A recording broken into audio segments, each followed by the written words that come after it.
నమస్తే, నా పేరు కోపల్ల ఫణికుమార్, ఫెడరల్ తెలంగాణ నుంచి. ఒడ్డున పడ్డ చేప గిలగిల్లాడుతోంది అన్న నానుడి మనందరూ వినే ఉంటాం. ఇప్పుడు బీఆర్ఎస్ పరిస్థితి అలానే తయారైంది. విషయం ఏమిటంటే, రేవంత్ రెడ్డికి బీఆర్ఎస్కి మధ్య రైతు డిస్కమ్ మీద పెద్ద ఎత్తున వాద వివాదాలు జరుగుతున్నాయి. ఆరోపణలు ప్రత్యారోపణలు జరుగుతున్నాయి. రైతులకు ప్రత్యేకంగా ఒక పంపిణీ వ్యవస్థ ఉండాలి, దాని ద్వారానే వ్యవసాయానికి ఎంత విద్యుత్ వాడుతున్నాము అన్న విషయాలు తెలియాలి. రైతులకు నాణ్యమైన విద్యుత్తును అందించాలంటే ఖచ్చితంగా రైతు డిస్కమ్ ఉండాలి అన్నది రేవంత్ ఆలోచన. విద్యుత్ రంగ నిపుణులు కానీ ఇతరులు కూడా కానీ మేధావులు కూడా కానీ ఒక ప్రత్యేక వ్యవస్థ ఉంటేనే బాగుంటుందని ఎప్పటి నుంచో అంటున్నారు.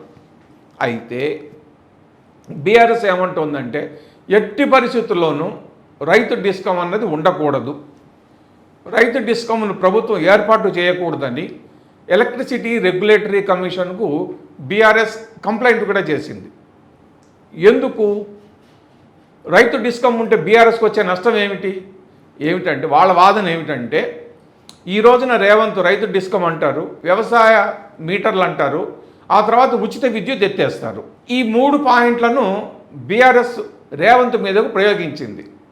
రైతుల్లో అలజడి సృష్టించడానికి, ప్రభుత్వానికి వ్యతిరేకంగా రైతాంగాన్ని రెచ్చగొట్టడానికి ఇతోధికంగా బీఆర్ఎస్ నేతలు బాగా కష్టపడుతున్నారు. ఇవన్నీ గ్రహించిన తర్వాత రేవంత్ ఒక పెద్ద బ్రహ్మాస్త్రాన్ని బీఆర్ఎస్ మీద ప్రయోగించాడు.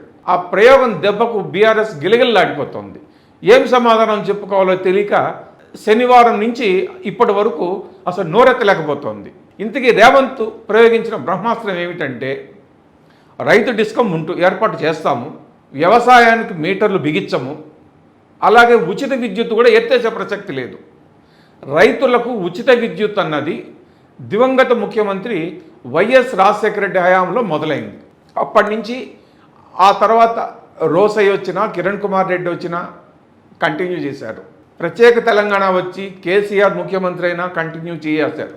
రేవంత్ కంటిన్యూ చేస్తున్నారు. రైతులకు ఉచిత విద్యుత్ అన్నది ఒక ఖచ్చితమైనటువంటి అమలు చేయాల్సిన పథకంగా మారిపోయింది. ఇప్పుడు మామూలుగా వీళ్ళు ఇచ్చేటువంటి అధినేతలు ఇచ్చేటువంటి హామీలు చట్టం రూపంలో ఉండవు.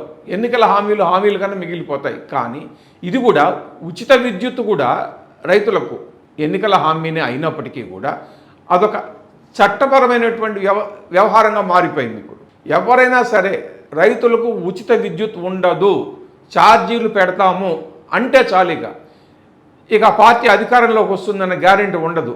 ఆ భయంతోనే రైతులకు ఉచిత విద్యుత్తును ఏ పార్టీ అధికారంలో ఉన్నా కంటిన్యూ చేస్తోంది.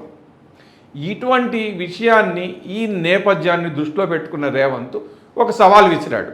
ఏమంటే, వ్యవసాయానికి మీటర్లు బిగించిన, ఉచిత విద్యుత్తును ఎత్తివేసిన రాబోయే ఎన్నికల్లో కాంగ్రెస్ పార్టీ ఎన్నికల్లో పోటీ చేయదు అని స్పష్టంగా ప్రకటించాడు.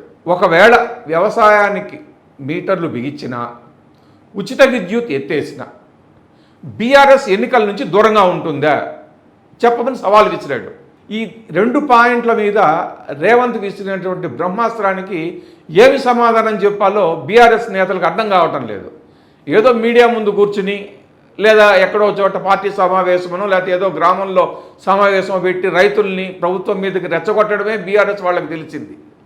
ఇలాంటి బ్రహ్మాస్త్రం ఒకటి రేవంత్ ప్రయోగిస్తాడని కానీ, అది తమకు చాలా గట్టిగా తగులుతుందని కానీ, గిలగిల్లాడిపోతామని కానీ, ఏమి సమాధానం చెప్పుకోవాలో తెలియని పరిస్థితుల్లో పడతామని కానీ వాళ్ళు ఊహించలేదు.